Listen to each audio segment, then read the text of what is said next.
Good evening children. कैसे बच्चों? मुझे उम्मीद है कि तुम लोग की पढ़ाई लिखाई बहुत अच्छी, बहुत सुंदर ढंग से चल रही होगी। तो बच्चों,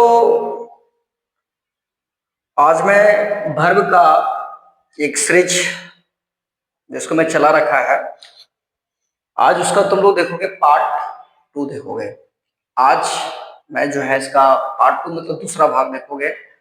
इसके पहले मैंने वर्ब का परिभाषा मैंने बहुत सुंदर ढंग से जो है लाजवाब तरीके से पढ़ा रखा है। उसका जो मैंने पार्ट 1 का लेक्चर दिया है उस वीडियो को जाकर देखो, और वहां पर वर्ब की परिभाषा को बड़ा सुंदर ढंग से समझाने का प्रयास किया है। तो बच्चों, चलो आज उसी कड़ी को हम लोग आगे बढ़ाते हैं और वर्ब का पार्ट 2, वर्ब का जो है आज हम लोग इसका पार्ट 2 वीडियो लेकर आए हैं।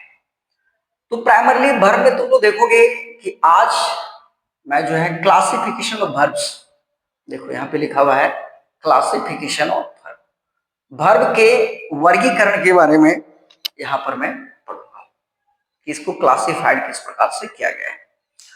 तो विभिन्न ग्रामेरियंस ने, विभिन्न जो है व्याकरणविद ने जो है इसको विभिन्न तरीके से भेद करके रखा है। पहला देखा जाए तो बोल रहा है कि वाक्यों में प्रयोग के आधार पर, वाक्यों में प्रयोग के आधार पर इसको जो है दो भागों में बांट कर रखा है। वाक्यों में प्रयोग के आधार पर जो इसको दो भागों में बांट कर रखा है, और वो दो भाग कौन है वो देखोगे। इसका पहला जो है वो है मेन भाग, देखोगे मेन, या फिर एक तरह से कहूं प्रिंसिपल वर्ब, देखोगे प्रिंसिपल वर्ब देखोगे। इसका हिंदी होता है मुख्य क्रिया, होता है मुख्य क्रिया, मुख्य, या फिर एक तरह से कहो प्रधान क्रिया। तो ये हो गया। और दूसरा देखोगे जो बांट के रखा है वो है ऑक्सिलरी, ऑक्सिलरी, या फिर बोलोगे हम हेल्पिंग वर्ब, हेल्पिंग वर्ब, जिसका हिंदी होता है सहायक क्रिया, सहायक, सहायक क्रिया होता है।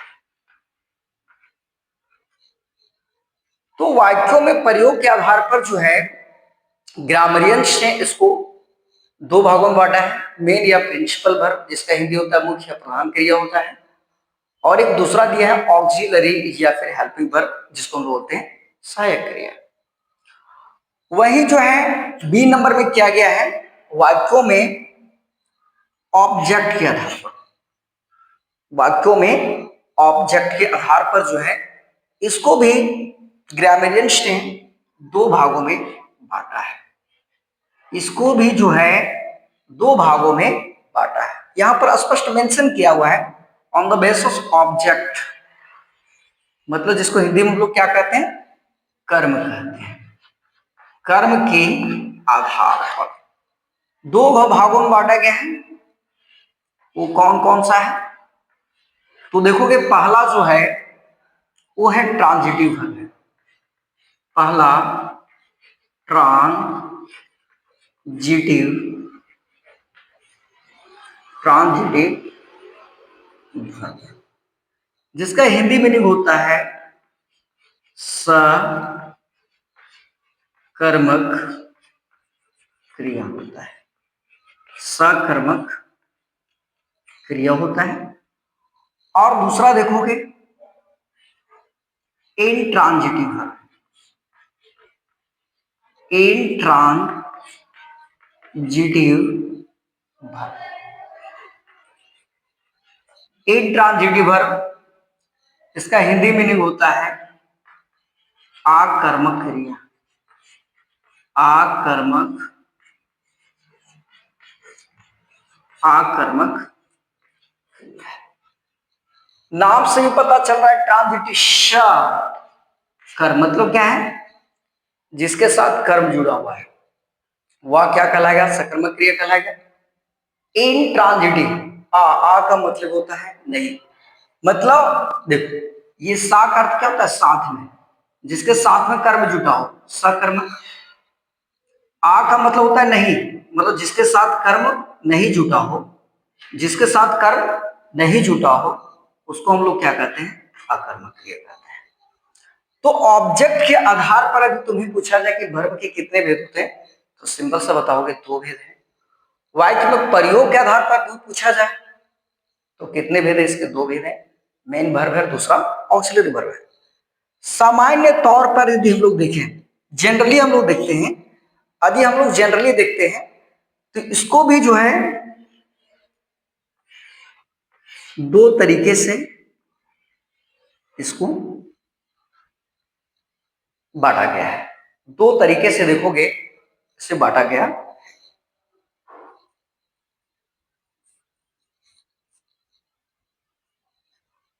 पहला क्या है देखोगे, इसको भी दो तरीके से बांटा गया है। एक है लैक्सिकल वर्ब, एक देखोगे लैक्सिकल वर्ब है, और दूसरा नंबर देखोगे ऑक्सिलरी वर्ब। दूसरा देखोगे ऑक्सिलरी वर्ब, ऑक्सिलरी वर्ब। और एक क्या है? लैक्सिकल।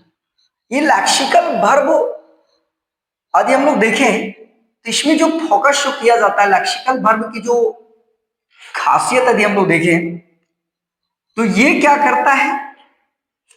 स्वतंत्र अर्थ रखता है, स्वतंत्र अर्थ रखता है, स्वतंत्र अर्थ रखता है लैक्सिकल वर्ब का।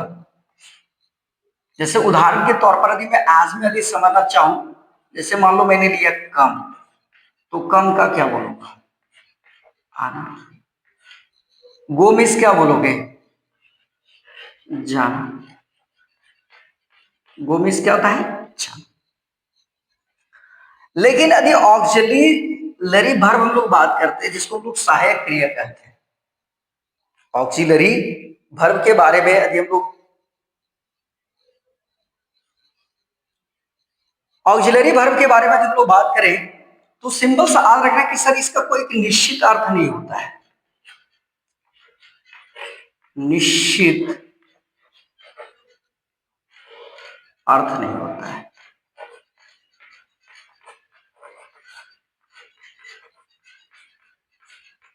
निश्चित अर्थ नहीं होता है।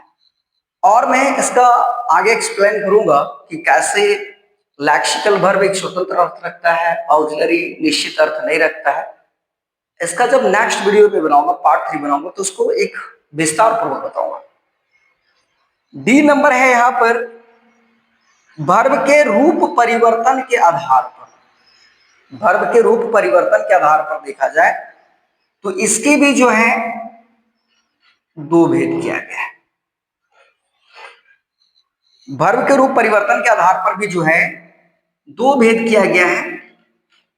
देखोगे, एक है रेगुलर वर्ब है, एक है रेगुलर वर्ब है। जैसे यहां पर देखोगे, उदाहरण पे लेता हूं प्ले, तो प्ले का क्या हो जाएगा? प्लेड हो जाएगा। अगेन प्लेड ही होगा। और दूसरा है irregular verb, irregular verb. Verb का रूप परिवर्तन, जैसे go, went, gone, speak, spoke, spoken, play, played, played. तो उसके आधार पर यदि देखा जाए कि वर्ब के रूप परिवर्तन के आधार पर देखा जाए तो इसको दो भागों में बांटकर रख दिया गया है।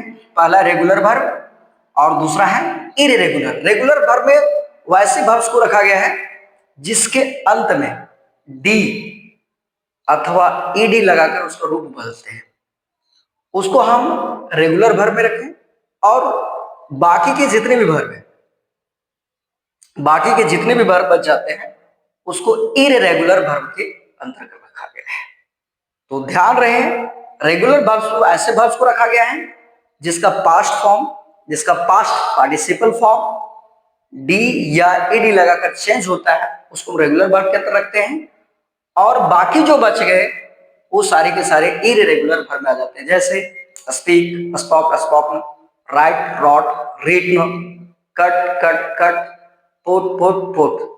तो बच्चों यहां पर मैंने जो है वर्ब्स के क्लासिफिकेशन को मैंने तुम लोग को यहां पर समझाने का मैंने प्रयास किया है, और मुझे उम्मीद है कि इस वीडियो को देखने के बाद जो क्लासिफिकेशन ऑफ वर्ब्स, जो आज तक तुम्हारा जो डाउट बन रहा था दिमाग में कि सर कैसे, किस आधार पर जो वर्गीकरण होता है, तो इसको देखने के बाद जो डाउट बन रही थी, जो तुम्हारे दिमाग में संदेह चल रहा था, इसको देखने के बाद मैं गारंटी के साथ कह सकता हूं कि वो समस्या आज दूर हो गई होगी। तो बच्चों इसका नेक्स्ट पार्ट मैं इसका थर्ड भी जो है अपलोड करूंगा, तो उस वीडियो को देखना ना भूलें।